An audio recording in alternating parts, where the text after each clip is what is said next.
গণতান্ত্রিক ছাত্র সংসদের কমিটি নিয়ে বুধবারের অনাকাঙ্ক্ষিত ঘটনা তদন্তে ৩ সদস্যের কমিটি গঠন করা হয়েছে। কমিটি ৭ দিনের মধ্যে প্রতিবেদন জমা দেবে বলে জানিয়েছেন সংগঠনটির আহ্বায়ক আবু বাকের মজুমদার। বৃহস্পতিবার বিকেলে ঢাকা বিশ্ববিদ্যালয়ে আয়োজিত এক সংবাদ সম্মেলনে এ কথা জানান তিনি। আবু বাকের মজুমদার জানান, শিক্ষার্থীরা ক্যাম্পাসে লেজুর ভিত্তিক ছাত্র রাজনীতি চায় না। বাংলাদেশ গণতান্ত্রিক ছাত্র সংসদের সদস্যরা সে অনুযায়ী কাজ করবে। বৃহস্পতিবার ২০৫ সদস্যের কেন্দ্রীয় কমিটি ঘোষণা করা হয়। সেখানে ৩০ জন প্রাইভেট বিশ্ববিদ্যালয়ের শিক্ষার্থীর পাশাপাশি জাতীয় বিশ্ববিদ্যালয়, ৭ কলেজ ও আলিয়া মাদ্রাসার শিক্ষার্থীরাও রয়েছেন। আবু বাকের মজুমদার বলেন, গণতান্ত্রিক ছাত্র সংসদের কেন্দ্রীয় কমিটিতে ঢুকতে সর্বোচ্চ বয়সসীমা থাকবে ২৮ বছর আর সর্বনিম্ন ৭ বছর পর্যন্ত নেতৃত্বে থাকতে পারবেন। এদিকে কমিটি থেকে ব্যক্তিগত কারণ দেখিয়ে অব্যাহতি দিয়েছে রিফাত রশিদ। বাংলাদেশ গণতান্ত্রিক ছাত্র সংসদ আমরা সিদ্ধান্ত নেই আমাদের এই ছাত্র সংগঠনটি কখনোই লেজুর ভিত্তি করবে না এবং একই সাথে এই ছাত্র সংগঠন গণতান্ত্রিক উপায়ে কাউন্সিলের মাধ্যমে বটম টু টপ অ্যাপ্রোচে তাদের নেতৃত্ব বাছাই করবে। আমাদের এই সংগঠনের কেন্দ্রীয় কমিটিতে সর্বোচ্চ বয়স ২৮ বছর হবে। স্থানীয় সরকার নির্বাচন নিয়ে চূড়ান্ত কোনো সিদ্ধান্ত হয়নি বলে জানিয়েছেন অন্তর্বর্তী সরকারের যুব ও ক্রীড়া উপদেষ্টা আসিফ মাহমুদ সজীব ভূঁইয়া। বৃহস্পতিবার বিকেলে কুমিল্লার মুরাদনগরে এক সভা শেষে কথা জানান তিনি। এ সময় তিনি আরও বলেন, নতুন রাজনৈতিক দলের কোনো কার্যক্রমের সঙ্গে তিনি যুক্ত নন। তবে শুধু নতুন নয়, বাংলাদেশের সব রাজনৈতিক দলই জনকল্যাণমুখী হবে বলে আশা প্রকাশ করেন তিনি। এর আগে যুব উপদেষ্টা স্থানীয় একটি সড়ক উদ্বোধন করেন।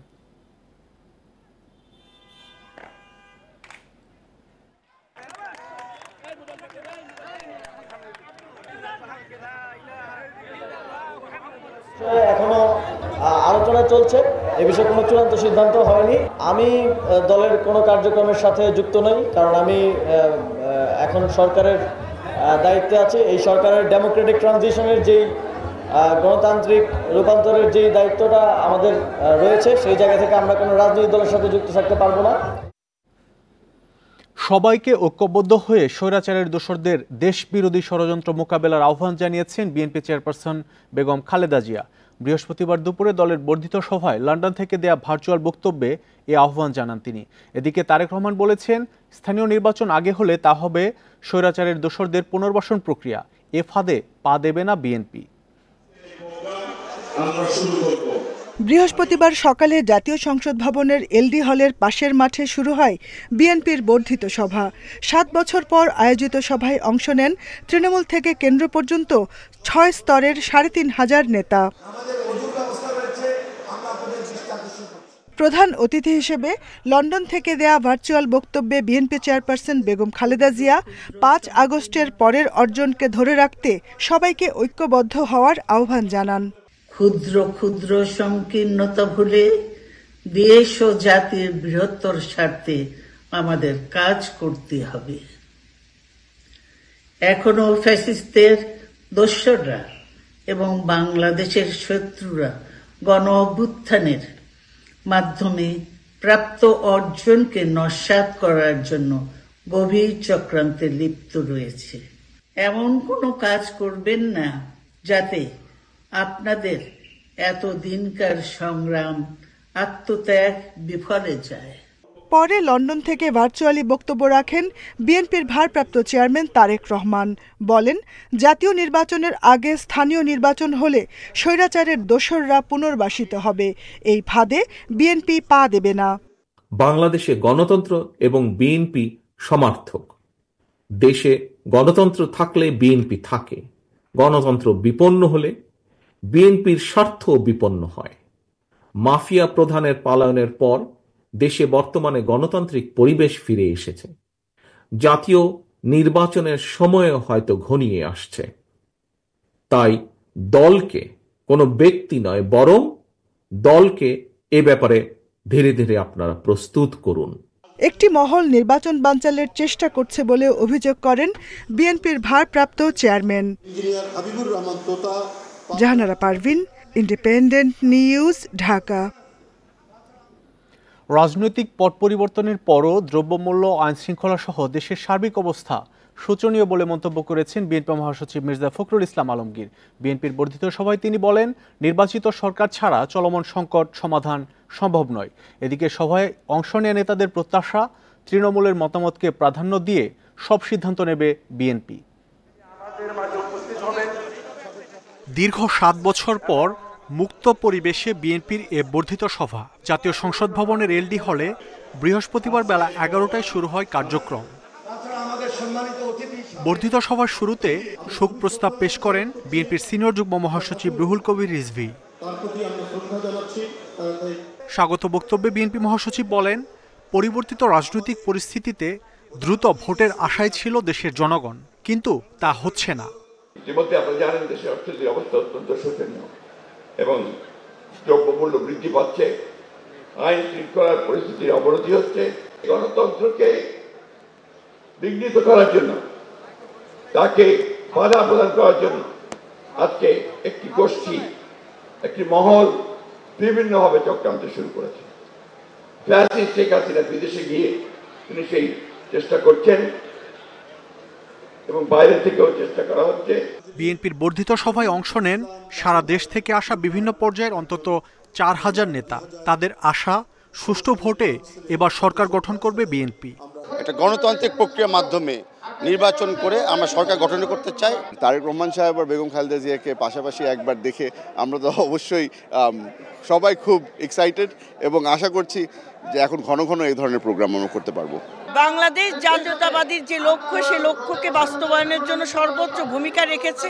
তাদের অগ্রাধিকার দিয়ে দল এগিয়ে যাবে। তারেক রহমান এদেশের নেতাকর্মীদের, তৃণমূলের নেতাকর্মীদের আস্থার জায়গাটা অবশ্যই উনি ধরে রাখবেন এবং তাদের পরামর্শকে অবশ্যই উনি গুরুত্ব দেবেন।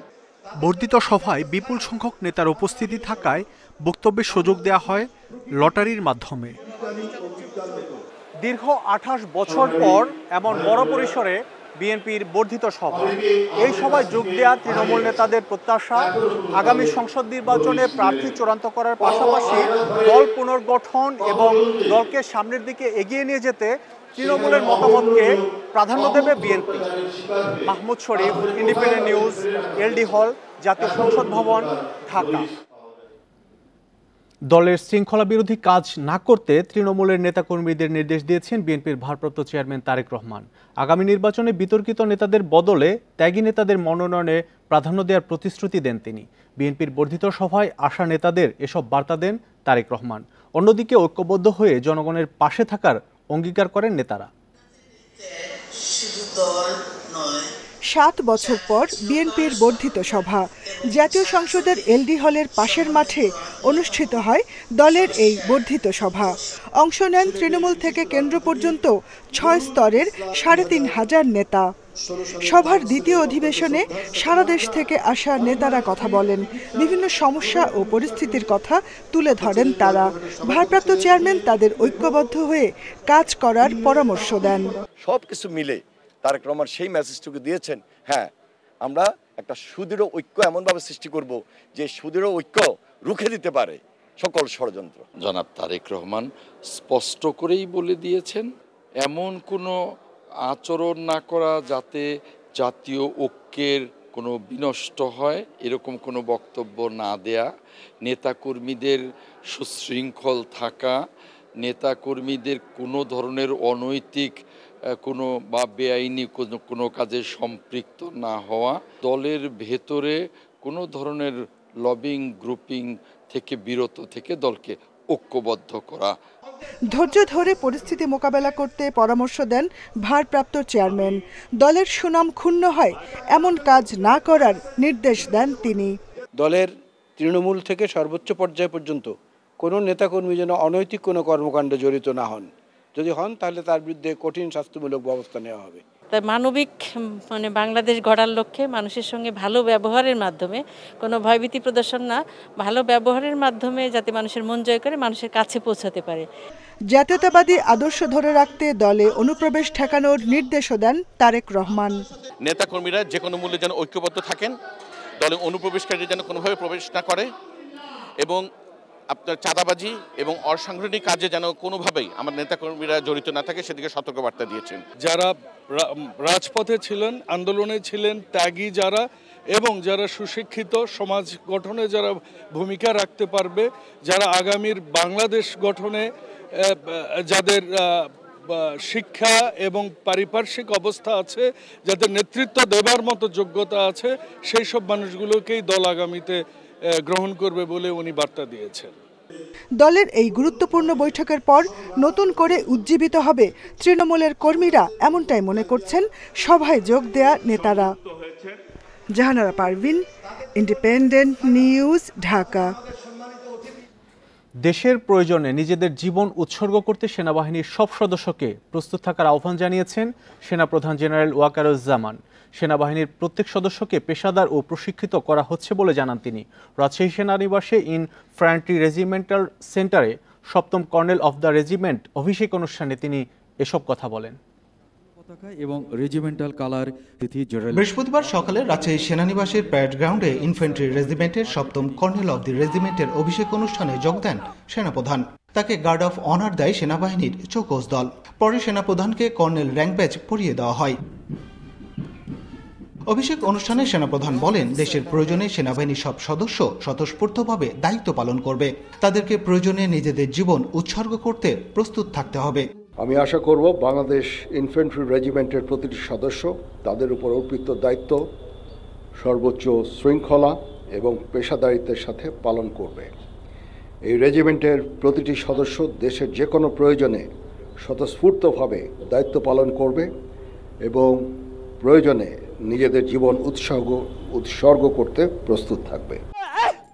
সেনাপ্রধান আরও বলেন, সেনাবাহিনীর রেজিমেন্ট আধুনিকায়ন হয়েছে, নতুন ইউনিট প্রতিষ্ঠা, আধুনিক অস্ত্রশস্ত্র সংযোজন করা হয়েছে। ইনফ্যান্ট্রি রেজিমেন্টের আভিযানিক সক্ষমতা ও যুদ্ধ উপযুক্ততা বৃদ্ধির চলমান প্রক্রিয়াকে আরও বেগবান করব ইনশাআল্লাহ। যুব উপযোগী ও আধুনিক প্রযুক্তির যে কোনো প্রয়োজনীয় যুদ্ধাস্ত্র এবং সরঞ্জাম যোগান দেওয়ার ব্যাপারে আমি সর্বদা সচেষ্ট থাকব। প্রধান অতিথির বক্তব্য শেষে প্যারেডের অভিবাদন গ্রহণ করেন সেনাপ্রধান। পরে সেনা সদস্যদের সাথে দরবারে যোগ দেন জেনারেল ওয়াকারুজ্জামান। জীবনের প্রাতে নবীন আশা। Mustafizur Rahman, independent news, Rajshahi. July গণঅভ্যুত্থানে আহতদের নামের তালিকা প্রকাশ করে প্রজ্ঞাপন জারি করেছে সরকার। বৃহস্পতিবার মুক্তিযুদ্ধ বিষয়ক মন্ত্রণালয় থেকে এ প্রজ্ঞাপন জারি করা হয়। এতে 493 জনের নাম উল্লেখ করা হয়েছে। এদিকে এককালীন 30 লাখ টাকা করে পাবে জুলাইয়ের শহীদ পরিবার, আর 3 ক্যাটাগরিতে পাবেন আহতরা। বৃহস্পতিবার বিকেলে ফরেন সার্ভিস একাডেমিতে সংবাদ সম্মেলনে প্রধান উপদেষ্টার প্রেস সচিব জানান, নিহতদের পরিবারকে 30 লাখ টাকার সঞ্চয়পত্রের মাধ্যমে আর্থিক সহায়তা দেওয়া হবে। এছাড়াও শহীদ পরিবারের সক্ষম সদস্যরা সরকারি ও আধা সরকারি চাকরিতে অগ্রাধিকার পাবেন। অন্যদিকে অতি গুরুতর আহতরা পাবেন 5 লাখ, গুরুতরা 3 লাখ এবং কম আহতরা পাবেন 1 লাখ টাকা করে। পাশাপাশি মাসিক ভাতাসহ দেয়া হবে সরকারি সব সুবিধা।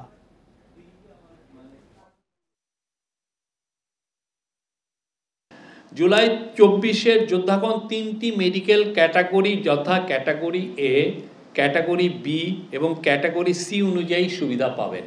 শহীদ পরিবারের সক্ষম সদস্যগণ সরকারি ও আধা সরকারি চাকরিতে অগ্রাধিকার পাবেন। আগের নীতিমালা, কৃষক নীতিমালা আর এই নীতিমালা দুটো তুলনামূলক বিচার করেন তাহলে আপনারা অনেকগুলো পরিবর্তন এখানে দেখতে পাবেন। প্রথম পরিবর্তন যেটা, এর আগের রেশন কার্ড নীতিমালার প্রথম শর্তটাই ছিল যে সাংবাদিকরা সরকারের উন্নয়নে বয়ান প্রচার করবেন। এই বিষয়টা এখান থেকে বাদ দেওয়া হয়েছে। রাজধানীর ক্যান্টনমেন্ট রেল স্টেশন এলাকা থেকে এক ছিনতাইকারীকে আটক করেছে নৌবাহিনী। বৃহস্পতিবার রাতে এক যুবকের মোবাইল ছিনতাই করে পালানোর সময় তাকে আটক করে টহল দল। ভুক্তভোগী খালিদ হাসান জানান, রাজেন্দ্রপুর থেকে ঢাকা আসছিলেন তিনি। হঠাৎ ধীরগতির ট্রেনে তার মাথায় আঘাত করে মোবাইল ফোন ছিনিয়ে নেয় ছিনতাইকারীরা। তাকে তাড়া করে স্থানীয়রা। পরে নৌবাহিনীর সদস্যরা ওই ছিনতাইকারীকে আটক করে। নৌবাহিনী জানায়, আটক যুবকের নাম আনোয়ার হোসেন। প্রাথমিক জিজ্ঞাসাবাদে জানিয়েছে সে কমলাপুর রেল স্টেশন এলাকায় থাকে। আনোয়ারকে ক্যান্টনমেন্ট থানায় হস্তান্তর করা হয়েছে।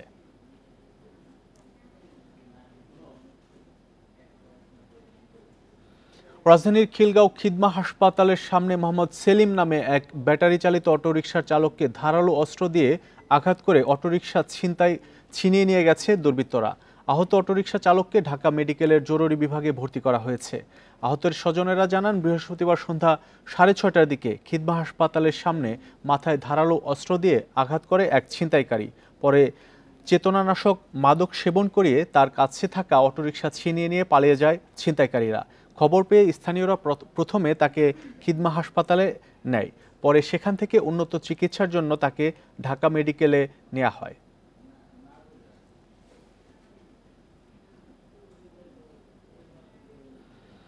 সারা দেশে যৌথ বাহিনীর অপারেশন ডেভিল হান্টে বুধবার বিকেল পর্যন্ত 19 দিনে 10,570 জনকে গ্রেপ্তার করা হয়েছে। পুলিশ সদর দপ্তর থেকে এ তথ্য জানানো হয়েছে। এতে বলা হয়েছে, অপারেশন ডেভিল হান্টের পাশাপাশি বিভিন্ন মামলায় বুধবার পর্যন্ত 24 ঘন্টায় আরও 1000 জনকে গ্রেপ্তার করা হয়েছে। এ সময় কিছু অস্ত্রও উদ্ধার করা হয়েছে। 7 ফেব্রুয়ারি রাতে গাজীপুরে আকম মোজাম্মেল হকের বাড়িতে হামলার শিকার হন 15 থেকে 16 শিক্ষার্থী। এরপর আইনশৃঙ্খলা রক্ষাকারী বাহিনীর সমন্বয়ে অপারেশন ডেভিল হান্ট পরিচালনার সিদ্ধান্ত নেয় স্বরাষ্ট্র মন্ত্রণালয়। 8 ফেব্রুয়ারি সন্ধ্যার পর থেকে এ অভিযানে নামে যৌথ বাহিনী।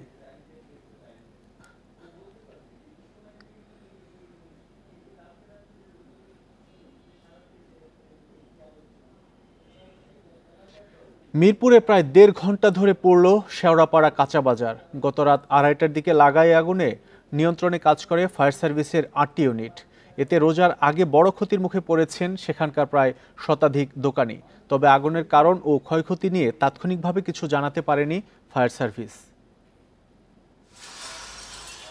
রাত তখন প্রায় 2:30টা। শেওড়াপাড়া মেট্রো রেল স্টেশনের পাশের কাঁচা বাজারে হঠাৎ করেই আগুন। কিছু বুঝে ওঠার আগেই ছড়িয়ে পড়ে আশপাশের দোকানে। এর প্রায় আধ ঘন্টা পর সেখানে আসে ফায়ার সার্ভিসের একটি ইউনিট। পরে একে একে যোগ দেয় আরও 7টি। তবে এরই মধ্যে পুড়েছে কাঁচা বাজারের সবকটি দোকান। কাঁচা বাজার ছিল, কাঁচা বাজারের সাথে হচ্ছে আপনার একটা বিল্ডিং আছে, ওই বিল্ডিং এর নিচতলা সব টোটাল কাঁচা বাজারটা টোটালটা আগুন ধরে পড়েছে আর কি। দোকান ভরা মুরগি ছিল ভাই, আজকে অর্ডার দিতাম সকালে, সব শেষ হয়ে গেছে ভাই। হঠাৎ করে ধুমা আতঙ্ক পুরো মার্কেট চাই। আমার এই বাইরে আছে 3টা দোকান, আমার আরো 3 দোকান, মোট আমাদের 6টা দোকান। প্রত্যক্ষদর্শীরা বলছেন, সেখানকার একটি চিড়ামুড়ির দোকান থেকে আগুনের শুরু। তবে এর কারণ ও ক্ষয়ক্ষতি নিয়ে স্পষ্ট কিছু বলতে পারেনি ফায়ার সার্ভিস। পানি দিতে দেখি যে ধুমা উঠতেছে, তো পাইপ ফেলে যাই দিয়ে সিরের দোকানের ভিতরে আগুন, এর মধ্যে বাইরে সাড়া তুলে দিছি, ধাপ ধাপ করে আগুন শুরু হয়ে গেছে। কোনো মানুষ যে এটার সামনে যাইবো এটাও ক্যাপাসিটি ছিল না, মুহূর্তের ভিতরে আগুন ছড়াই গেছে। আগুনের সূত্রপাত কিভাবে হয়েছে এখনো তা জানা যায়নি, তদন্ত সাপেক্ষে তা বলা যাবে। মেইনলি সবজি এবং মাছের বাজার, এখানে আগুন ধরেছে এবং এই মাছের বাজার এবং এই সবজি বাজার এগুলি বেশি, মুদি বাজার এগুলি বেশি ক্ষয়ক্ষতি হয়েছে। এছাড়া সম্প্রতি বেশ কয়েকটি অগ্নিকাণ্ডের কারণ হিসেবে অসাবধানতা ও শুকনো মৌসুমের কথা বলছে ফায়ার সার্ভিস। রেজওয়ানুল হক, ইন্ডিপেন্ডেন্ট নিউজ, ঢাকা। সাজেকে অপরিকল্পিতভাবে স্থাপনা নির্মাণের কারণেই অগ্নিকাণ্ডে ক্ষতি হয়েছে বেশি। অল্প জায়গায় বাঁশ কাঠের তৈরি রিসোর্ট কটেজের ঘনত্ব বেশি হয় বাতাসে ভয়াবহ রূপ নেয় আগুন। এছাড়া ক্ষতিগ্রস্ত কোনো স্থাপনাতেই অগ্নি নির্বাপন ব্যবস্থা ছিল না বলে জানিয়েছে ফায়ার সার্ভিস। ভবিষ্যতে এমন দুর্ঘটনা রোধে পরিকল্পিত পর্যটন কেন্দ্র গড়ার কথা জানিয়েছে সরকার। সোমবার সাজেকের ইকো ভ্যালি রিসোর্টের 3য় তলা থেকে আগুনের সূত্রপাত। মুহূর্তে ছড়িয়ে পড়ে অবকাশ সহ আশপাশের অন্যান্য রিসোর্ট, কটেজ, দোকানপাট ও বসতঘরে। পুড়ে যাওয়া স্থাপনাগুলো অপরিকল্পিতভাবে নির্মাণ হয়েছিল, এমন দাবি করছেন খোদ রিসোর্ট কটেজ মালিক অ্যাসোসিয়েশনের সভাপতি। 24শে ফেব্রুয়ারি যে সমস্ত 34টা রিসোর্ট পুড়ে গেছে, এগুলি বলবো অপরিকল্পিতভাবে, মানে কোনো পরিকল্পিতভাবে রিসোর্ট করা হয় নাই। অল্প জায়গায় কাঠ ও বাঁশের তৈরি স্থাপনাগুলোর ঘনত্ব বেশি হওয়ায় আগুন দ্রুত ছড়ায়। এছাড়া কোথাও অগ্নি নির্বাপন ব্যবস্থা ছিল না বলে জানিয়েছে ফায়ার সার্ভিস। সাজেকে যে কটেজগুলো তৈরি, এগুলো একদম হাই কম্বাস্টিবল ম্যাটেরিয়াল, যেগুলো স্বল্প ধার্য, একদম আগুন লাগার সাথে সাথে ছড়িয়ে যাওয়ার মতো, অনেকটা বস্তিতে যেরকম হয় আমরা দেখি আর কি। যদি ভবনগুলো স্ট্রাকচারাল হয়, বিল্ডিং এর জাতীয় যদি হয়, তাহলে এত ক্ষয়ক্ষতি হতো না। ক্ষতিগ্রস্ত এলাকা পরিদর্শন করে পরিকল্পিত পর্যটন কেন্দ্র গড়ে তোলার আশ্বাস দিয়েছেন পার্বত্য চট্টগ্রাম বিষয়ক মন্ত্রণালয়ের উপদেষ্টা। এখানে কি ফার্দার কোনো নতুন রিসোর্ট কি অ্যাপ্রুভ করা ঠিক হবে কি হবে না এগুলো নিয়ে ওনারা কথা বলতেছিলেন এবং আমরা ব্রেন স্টর্মিং এখন করা শুরু করেছি কি করা দরকার, আরও কীভাবে সৌন্দর্য বাড়ানো যায় এই এলাকাটাকে এবং লোকজন এসে যেন রিয়েল একটা হ্যাপিনেসকে তারা এনজয় করতে পারে। এদিকে অগ্নিকাণ্ডের পর নিজেদের বসতবাড়ি হারিয়ে লুসাই ও ত্রিপুরা পরিবারের মানুষ আশ্রয় নিয়েছেন স্থানীয় গির্জায়। তাদের দ্রুত পুনর্বাসনের দাবি জানিয়েছেন স্থানীয়রা। Sadequr Rahman Siddiqui, independent news. সিলেট সহ দেশের নানা অঞ্চলে আবারও ভূমিকম্প। মার্কিন জরিপ সংস্থা USGS বলছে গত রাত 2:55 দিকে হওয়া ভূকম্পনের রিক্টার স্কেল মাত্রা ছিল 5.3। এর উৎপত্তিস্থল ছিল ভারতের আসামের ভোড়াগাঁওয়ে, কেন্দ্র ভূপৃষ্ঠ থেকে 10 কিলোমিটার গভীরে। উৎপত্তিস্থল ভারতে হলেও এর প্রভাব পড়েছে বাংলাদেশ ছাড়াও মিয়ানমার, ভুটান এবং চীনে। তবে প্রাথমিকভাবে ভূকম্পে কোনো ক্ষয়ক্ষতির খবর পাওয়া যায়নি। এর আগে 25 ফেব্রুয়ারি রাজধানী ঢাকা সহ দেশের বিভিন্ন স্থানে ভূকম্প অনুভূত হয়।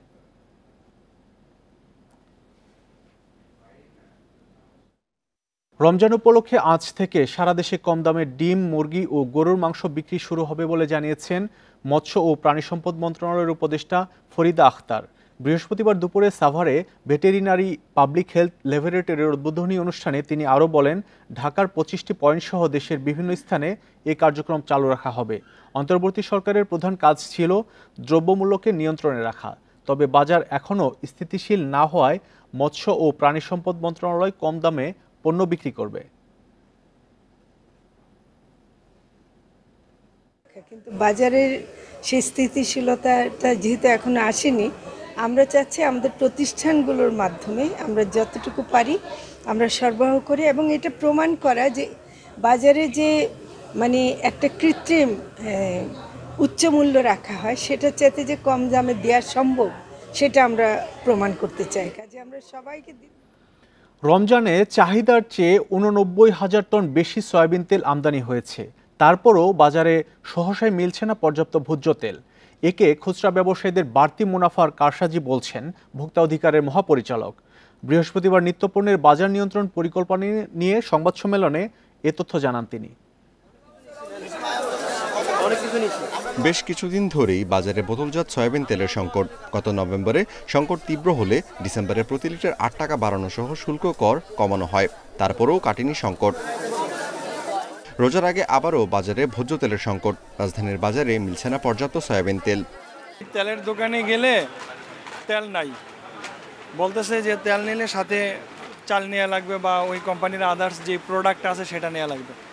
দোকান থেকে জিজ্ঞাসা করলে সমস্যা কি, বলছে যে আমরা আগে যেখানে 50 দৈনিক যদি আমার ডিমান্ড থাকে 50 বোতল, আমি পাই 10 বোতল, আমি আপনাকে কোত্থেকে দিব বা 5 বোতল। সব কিছুর একটা নিয়ন্ত্রণ আছে, কিন্তু তেলের দামটাই বেশি আমাদের পর ভোগান্তি করতেছে। এটা কোম্পানি থেকে ভোজ্য তেল সরবরাহ করা হচ্ছে না বলে দাবি ব্যবসায়ীদের।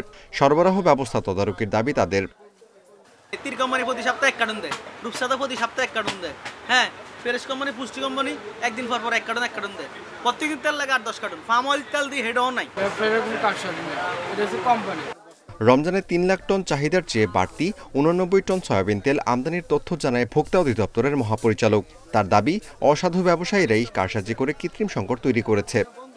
প্রত্যেক খুচরা বিক্রেতা সামনে সামান্য কিছু তেল রেখেছেন, পরবর্তীতে দেখা গেল পেছনে তারা তেলের মজুদটা রেখে দিয়েছে। এখন এটা তো আপনাদের বা আমাদের কারো কাম্য নয়। তো সেই ক্ষেত্রে আমি আবারও পাঠিয়েছি। রোজার পণ্য খেজুর, ছোলা, ফল ও মশলা জাতীয় পণ্যের পর্যাপ্ত সরবরাহ আছে বলে জানিয়েছে জাতীয় ভোক্তা অধিকার সংরক্ষণ অধিদপ্তর। Amirul Islam, independent news, Dhaka. জয়পুরহাটের আটাপাড়া সরকারি প্রাথমিক বিদ্যালয়ের প্রধান শিক্ষিকা ও সাবেক সভাপতির দ্বন্দ্ব ঘিরে শিক্ষা কার্যক্রম ব্যাহতের শঙ্কায় অভিভাবকরা। প্রধান শিক্ষিকার বিরুদ্ধে অনিয়ম, দুর্নীতির নানা অভিযোগ সাবেক সভাপতি ও স্থানীয়দের। এদিকে তদন্তে সত্যতা মেলেনি বলে জানিয়েছেন উপজেলা শিক্ষা কর্মকর্তা। দেশে পরীক্ষামূলকভাবে যে কয়টি প্রাথমিক বিদ্যালয়ে অষ্টম শ্রেণী পর্যন্ত শিক্ষা চালু রয়েছে তার একটি পাঁচবিবি উপজেলার আটাপাড়া সরকারি প্রাথমিক বিদ্যালয়। সম্প্রতি প্রধান শিক্ষকের বিরুদ্ধে বিদ্যালয়ের পুকুর, আমবাগান, সীমানা প্রাচীর নির্মাণ, শিক্ষার্থীদের ভর্তির টাকা আত্মসাতের অভিযোগ ওঠে। স্কুল কমিটির সাবেক সভাপতির দাবি, কোনো খরচেরই সঠিক হিসাব নেই। ভর্তি বিষয় আমি দিব না, তার জন্য অনেক কিছু জিজ্ঞাসাবাদ করেছে, অনেক কাছ থেকে 200, 400, 300 টাকা নিছে। অন্য স্কুলে আমার মেয়ে ভর্তি করে দিব, এখানকার হেড ম্যাম বলছে প্রত্যয়নপত্র আমরা দেই না আর দেবও না, তাহলে প্রত্যয়ন ছাড়া তো আমার বাচ্চাকে আমি অন্য স্কুলে পড়াইতে পারবো না। ওনার একে সভাপতি ছিলাম, কিন্তু স্কুলের আয় দেয় বা স্কুলের টাকা পয়সা লেনদেন বা একের সম্পর্কে কোনো কিছু সে হিসাব করে কোনো কিছু দিত না। তবে এসব অভিযোগ ভিত্তিহীন দাবি করে পাল্টা অভিযোগ করেন প্রধান শিক্ষিকা। বলেন, অর্থনৈতিক সুবিধা না পাওয়ায় তার বিরুদ্ধে ষড়যন্ত্র হচ্ছে। আমি স্লিপ থেকে কোনো টাকা দিতে পারবো না, কারণ এটা পরিকল্পনা করে দেওয়া হয় এবং সেই অনুযায়ী টাকা কাজ করতে হয়। এখান থেকে কোনো টাকা কাউকে দেওয়া বা টাকা করার কোনো ওয়ে নাই। তো এটাই মূল ছিল, ওনার একটা রাগ ছিল যে আমাদের দায়িত্বে যিনি ছিলেন আর কি, সভাপতি যাকে দায়িত্ব দিয়েছিলেন। এদিকে উপজেলা শিক্ষা কর্মকর্তা জানান, তদন্তে অনিয়ম দুর্নীতির অভিযোগের সত্যতা পাওয়া যায়নি। তদন্তের সময় অধিকাংশ অভিযোগকারী উপস্থিত হয় নাই, যারা উপস্থিত হয়েছে তারা যথাযথ প্রমাণ দিতে পারে নাই এবং বিদ্যালয়ের অন্যান্য রেকর্ডপত্র অন্যান্য বিষয়াদি যাচাই করে অভিযোগটি প্রমাণ হয়নি। 2 বছর ধরে বিদ্যালয়টিতে প্রধান শিক্ষিকা হিসেবে দায়িত্ব পালন করছেন আয়েশা সিদ্দিকা।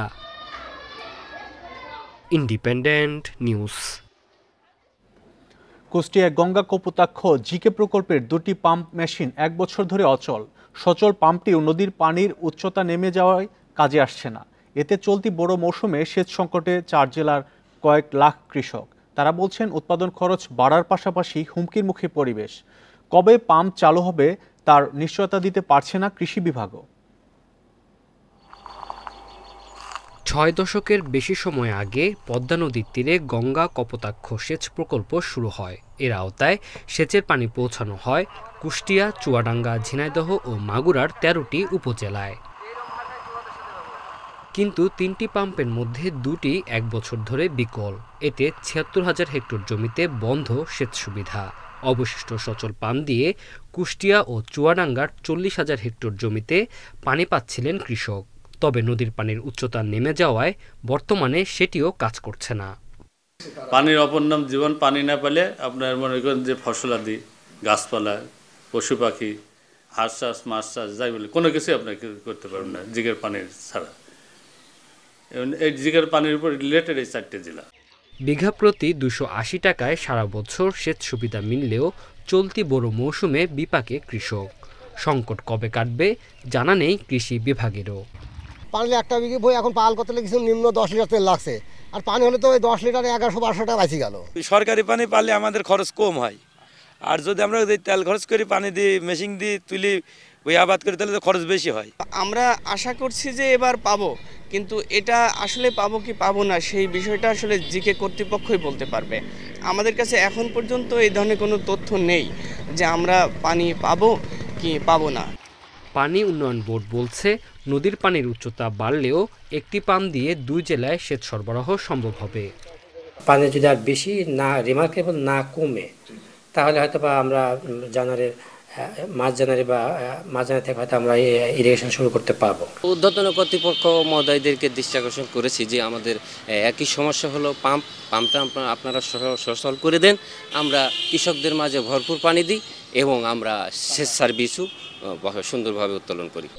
প্রকল্পের আওতায় 4 জেলায় 1,16,000 হেক্টর জমিতে সেচ সুবিধা পৌঁছানোর কথা। Independent news. আরাকান আর্মির হাতে অপহৃত 29 জেলেকে কক্সবাজারের টেকনাফে ফিরিয়ে এনেছে বিজিবি। বৃহস্পতিবার সন্ধ্যায় টেকনাফের মিয়ানমারের ট্রানজিট ঘাটে তাদের নিয়ে আসা হয়। বিজিবি জানিয়েছে, ফেরত আনা 29 জেলের মধ্যে 14 জন রোহিঙ্গা। বিজিবি আরও জানিয়েছে, বিভিন্ন সময় সাগরে মাছ ধরতে গিয়ে মিয়ানমারের বিদ্রোহী গোষ্ঠী আরাকান আর্মির হাতে আটক হয় তারা। পরে আরাকান আর্মির সাথে যোগাযোগ করে তাদের ফেরত আনা হয়। তবে জেলেদের ব্যবহৃত জাল ও নৌকা ফেরত দেয়নি আরাকান আর্মি। আইনি কার্যক্রম শেষে ২৯ জেলেকে স্বজনদের কাছে হস্তান্তর করা হবে বলে জানায় বিজিবি। গেল ১৬ নভেম্বর এবং ১১ ও ২০ ফেব্রুয়ারিতেও ৩ দফায় ২৯ জেলেকে ধরে নিয়ে যায় আরাকান আর্মি।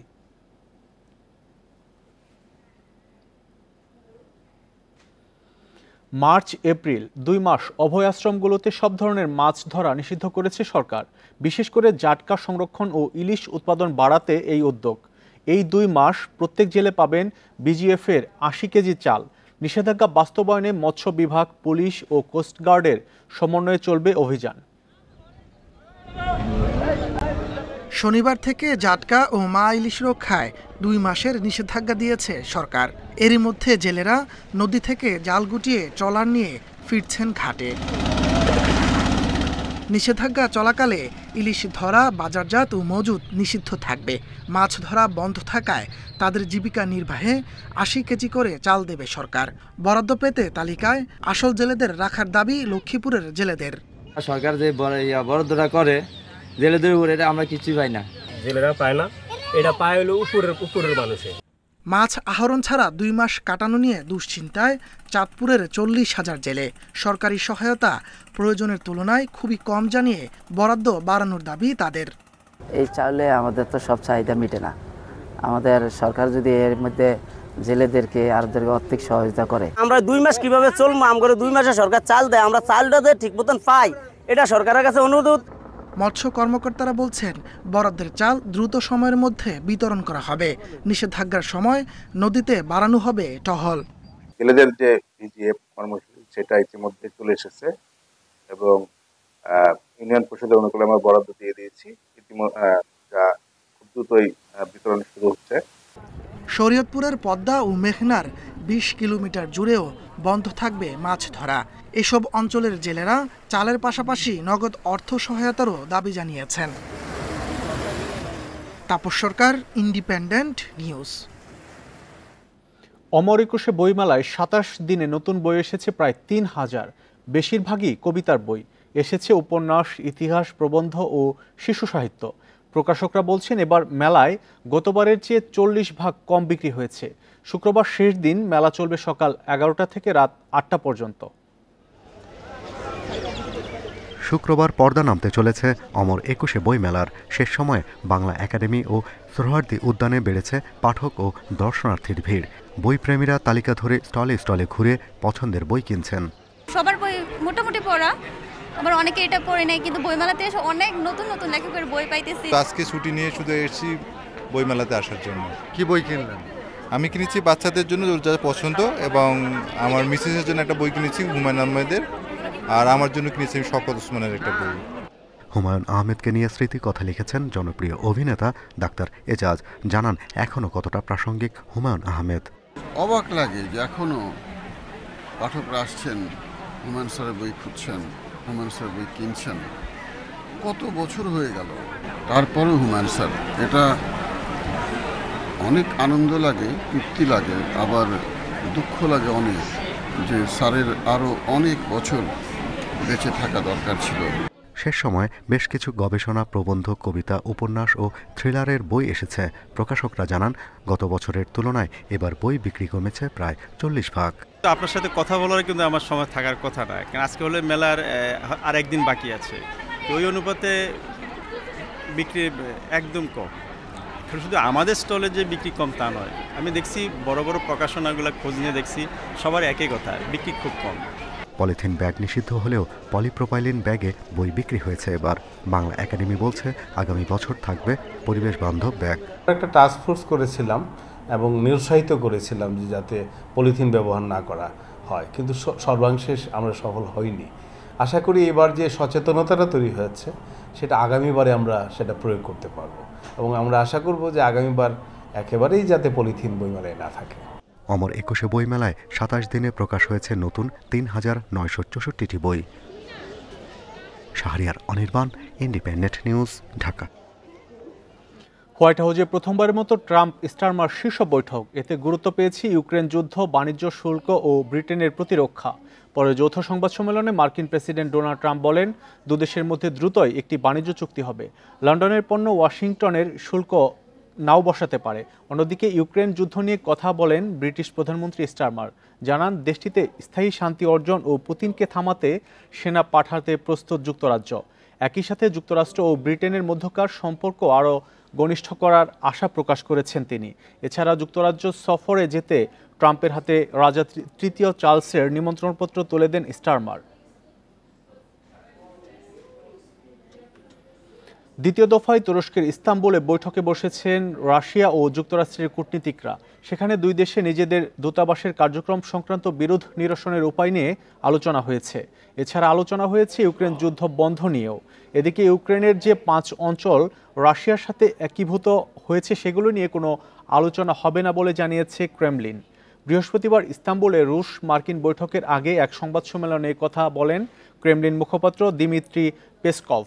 তিনি বলেন, এই 5 অঞ্চল দেশের সংবিধানে লিপিবদ্ধ এবং এগুলো আলোচনার অযোগ্য। ইস্তাম্বুলে বৈঠকের আগে সৌদি আরবের রাজধানী রিয়াদে প্রথম দফায় বৈঠকে বসে দুই দেশ।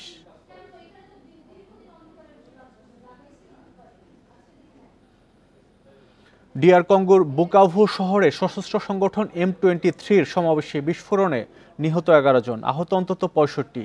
ওই সমাবেশে 2টি বিস্ফোরণের কথা জানানো হয়েছে। একই সাথে গোলাগুলির আওয়াজ পাওয়ার কথাও জানিয়েছে প্রত্যক্ষদর্শীরা। 2 সপ্তাহ আগে বুকাভুর নিয়ন্ত্রণ নেয়ার পর এই সমাবেশে প্রথমবার উপস্থিত হয়েছিলেন সংগঠনটির শীর্ষস্থানীয় নেতা। তবে এই বিস্ফোরণে শীর্ষস্থানীয় কেউ হতাহত হয়নি বলে জানানো হয়েছে। এদিকে M23-র দাবি এখনও কোনো মন্তব্য করেনি সরকার।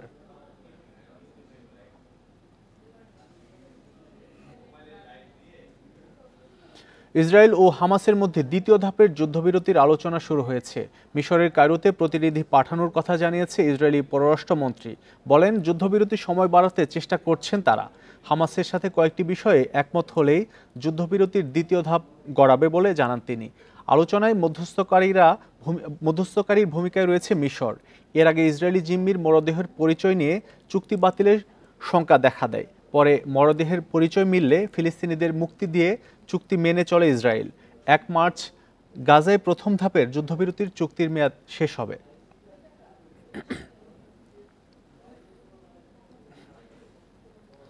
যুদ্ধবিরতির পর প্রথম যুদ্ধহীন রমজান মাস উদযাপন করতে যাচ্ছে গাজাবাসী। তবে এর মধ্যেও নেই কোনো উৎসবের ছোঁয়া। নিত্য প্রয়োজনীয় পণ্যের দোকানে নেই লোক সমাগম। আবার অনেক এলাকাতে ইসরায়েলি বাধায় পৌঁছাতে পারছে না দরকারি ত্রাণ। ইসলামী সংস্কৃতির সবচেয়ে পবিত্র মাস রমজান। মাসটি পালন ও উদযাপনের প্রস্তুতি নিচ্ছে সারা বিশ্বে মুসলমানরা। তবে কোথাও কোথাও যুদ্ধের ভয়াবহতায় ফিকে হয়ে গেছে এ মাসের উৎসবের আমেজ। ইসরায়েলের ভয়াবহ আগ্রাসনের মধ্যেও রমজান মাসের প্রস্তুতি নিচ্ছে ফিলিস্তিনিরা। অতীতে এই মাস ফিলিস্তিনে উৎসবের আমেজ নিয়ে আসলেও হাজার হাজার মানুষের মৃত্যুতে তা এখন অনেকটাই ফিকে সেখানে। নিত্য প্রয়োজনীয় পণ্য নিয়ে দোকান বসলেও নেই ক্রেতাদের ভিড়। আমরা যেমন পরিস্থিতি আশা করেছি তার থেকে এখানকার পরিস্থিতি সম্পূর্ণ ভিন্ন। নিত্য প্রয়োজনীয় পণ্য নিয়ে দোকান নিয়ে বসলেও ক্রেতারা আসছেন না। অনেকেই দোকানে এসে শুধু জিনিসপত্রের দাম জিজ্ঞাসা করে চলে যাচ্ছে। এবারের রমজান থেকেই আবার শান্তি ফিরে আসুক, এটাই একমাত্র চাওয়া। এছাড়া আল আকসাতে নেওয়া হচ্ছে নামাজ গ্রহণের পূর্ব প্রস্তুতি। বৃষ্টি ও শীত থেকে রক্ষা পেতে আল আকসা মসজিদ প্রাঙ্গণে টাঙানো হচ্ছে কাপড়। যুদ্ধের নারকীয়তায় নেই কোনো আনন্দ বা উৎসব। চারপাশে শুধু আতঙ্ক আর হাহাকার। গাজা উপত্যকা ও অবরুদ্ধ পশ্চিম তীরের অনেক জায়গাতেই ইফতারের জন্য নেই খাবার, নেই পানি, নেই কোনো আয়োজন। অসহায় মানুষের জন্য দরকারি ত্রাণও ঢুকতে দিচ্ছে না ইসরায়েলি বাহিনী। পুরো গাজা জুড়ে এখন খাবারের জন্য তীব্র হাহাকার। Tahmid Abrar, independent news. Champions ট্রফিতে পাকিস্তান বাংলাদেশের নিয়ম রক্ষার ম্যাচ বৃষ্টির কারণে পরিত্যক্ত। পয়েন্ট ভাগাভাগির পর নেট রান রেটে এগিয়ে গ্রুপের তৃতীয় হলো শান্তর দল। বরাবরের মতো ব্যর্থতার মাঝেও কিছু প্রাপ্তি দেখছেন টাইগার অধিনায়ক। আর বাংলাদেশ দলের ভবিষ্যৎ নিয়ে আশাবাদী কোচ ফিল সিমন্স। নিয়ম রক্ষার ম্যাচ সম্মানজনক শেষের আশা অপূর্ণ। রাওয়ালপিন্ডিতে পাকিস্তান বাংলাদেশ ম্যাচ বৃষ্টিতে পণ্ড। ক্রিকেটার কোচিং স্টাফ অলস সময় কাটিয়ে ফিরলেন। ব্যর্থ দুই দলের পয়েন্ট ভাগাভাগি। নেট রান রেটে এগিয়ে গ্রুপের তৃতীয় স্থানে থেকে টুর্নামেন্ট শেষ করল বাংলাদেশ। দুবাইয়ে খুঁড়িয়ে খুঁড়িয়ে হৃদয়ের সেঞ্চুরি, এই চ্যাম্পিয়ন্স ট্রফির প্রাপ্তি। ইয়াংকে বোল্ড করে তাসকিনের। এই ছিল এখনকার সংবাদ। ইন্ডিপেন্ডেন্ট টেলিভিশনের সব খবর বিস্তারিত জানতে চোখ রাখুন ইউটিউব, ফেসবুক এবং এক্সে। এতক্ষণ সাথে থাকার জন্য ধন্যবাদ সবাইকে।